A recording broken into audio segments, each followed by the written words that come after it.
तो दोस्तों आज की एक कहानी है बहुत ही इंस्पिरेशनल और बहुत ही शानदार कहानी है जो कि ये है एक ऑटो चालक का बेटा बना सेना में पायलट।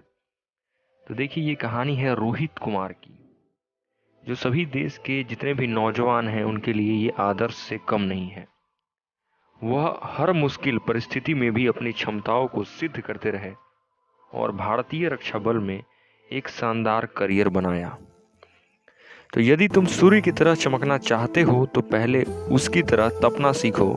महान वैज्ञानिक व भारत के पूर्व राष्ट्रपति डॉक्टर एपीजे अब्दुल कलाम द्वारा कही गई इन पंक्तियों में एक असाधारण जीवन गुजारने का सारा फल सफा छुपा हुआ है। तो हम सभी के जीवन में कई बार ऐसा समय भी आता है जब हमें लगने लगता है कि अब हमारी चारों ओर बस अंधकार ही अंधकार है, रोशनी का कोई स्रोत दिखाई नहीं पड़ता है, ना ही कोई उम्मीद होती है।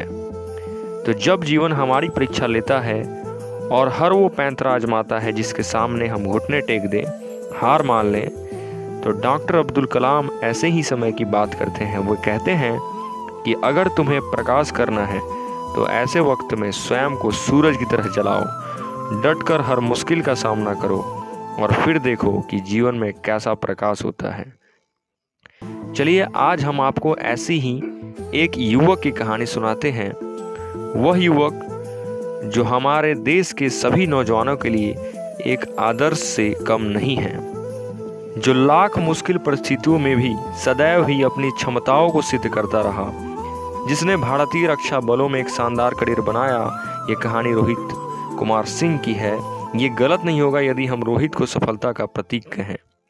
उन्होंने अपने जोश और जुनून से अपने हालात तो बदले ही, साथ ही अपने देश का नाम भी रोशन किया। ये कहानी है लगभग एक दशक पहले की, जब मेवाड़ा यानी कि अशोकनगर में दिनेश कुमार सिंह नामक एक ऑटो रिक्शा चालक अपनी पत्नी धनवती देवी तथा 2 पुत्रों के साथ जीवन बसर करने का प्रयास कर रहे थे। इस परिवार में कमाने वाले केवल दिनेश ही थे और उन्हीं की असंतोषजनक आय से किसी प्रकार पूरे परिवार का गुजर बसर हो रहा था। दिनेश जिस ऑटो रिक्शा को चलाकर पैसे कमाते थे वह भी उनका अपना नहीं बल्कि किराए का था, यानी कि घर के हालात बहुत ही खराब थे और बस किसी प्रकार चूल्हा जलता था। तो उसके बाद 2 बच्चे, उनका पालन पोषण, पढ़ाई लिखाई, इन सब का बोझ दिनेश अकेले ही उठा रहे थे। लेकिन दिनेश के जो छोटे बेटे यानी कि रोहित के अंदर इन हालातों से लड़ने का जुनून था। जैसे जैसे हालात विपरीत होते गए वैसे वैसे रोहित का यह जुनून बढ़ता गया और आज स्थिति ये है कि दिनेश और उनके परिवार का समय पूरी तरह से बदल चुका है। रोहित ने पूरे परिवार के दुख दर्द यूं दूर कर दिए मानो जैसे उन्हें वर्षों के त्याग और तपस्या का सही कीमत मिल गया हो। आपको बता दें कि रोहित अपनी कड़ी लगन और मेहनत से सन 2020 जुलाई में एनडीए 144 कोर्स में चयनित हो गए हैं। क्या रोहित की कहानी हम सभी के लिए एक सीख नहीं है? सोचिए कितना मुश्किल रहा होगा ऐसे हालातों से लड़ना और जीवन में ऐसे मुकाम पर पहुंचना। लेकिन रोहित के हौसले और साहस के आगे आखिरकार हर मुश्किल ने अपने घुटने टेक ही दिए। रोहित ने अपनी प्राथमिक शिक्षा न्यू कैंट प्रयागराज इलाहाबाद स्थित सेंट्रल स्कूल से हासिल की। इसके बाद 12वीं की परीक्षा देते ही वह एनडीए परीक्षा की तैयारी करने के लिए सिलसिले में लखनऊ चले गए थे और वहीं उन्होंने सेंचुरियन डिफेंस एकेडमी में सुखोई बैच के अंतर्गत एनडीए की परीक्षा तैयारी में पूरे जी जान से लग गए।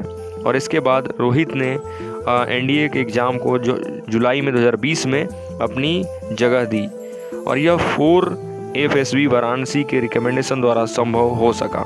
की नज़र किसी बाज की तरह हमेशा उनकी मंजिलों पर ही रही है, यानी कि वो जब सेंचुरियन डिफेंस एकेडमी में 6 महीने की तैयारी कर रहे थे तो उनके लिए वो बहुत ही रोमांचक और प्रेरणादायक समय रहा।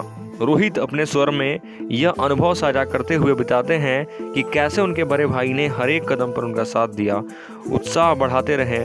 और रोहित ने बताया कि एनडीए परीक्षा की तैयारी करने के दौरान कैसे उनके बड़े भाई अपने खाली समय में ट्यूशन पढ़ा कर उन्हें पॉकेट मनी के तौर पर हर महीने 2000 रुपये भेजा करते थे। रोहित की कहानी सुनकर एक बात तो पक्की है कि सच्ची लगन और निष्ठा से किसी भी कार्य को अंजाम तक पहुंचना नामुमकिन नहीं होता है। जीतने के लिए किसी भी व्यक्ति का खुद पर विश्वास और उच्च शिक्षा की प्राप्ति होनी चाहिए, जिससे उन्हें कार्य और प्रतिक्रिया के सही तथा श्रेष्ठ तरीकों का ज्ञान हो सके। किराए का ऑटो चलाने वाले व्यक्ति के बेटे का चयन वायुसेना में पायलट के पद पर हो गया है, जो इस पूरे समाज के लिए आज प्रेरणा का एक विशाल स्रोत बनकर खड़ा है। हम लोगों को मिल रही अधिकतर सुविधाओं से वंचित रोहित कुमार सिंह की कहानी इस बात का सबूत देती है कि सच्ची प्रतिभा, कौशल, क्षमता और लगन हो तो दुनिया में कोई भी कार्य नामुमकिन नहीं रहता।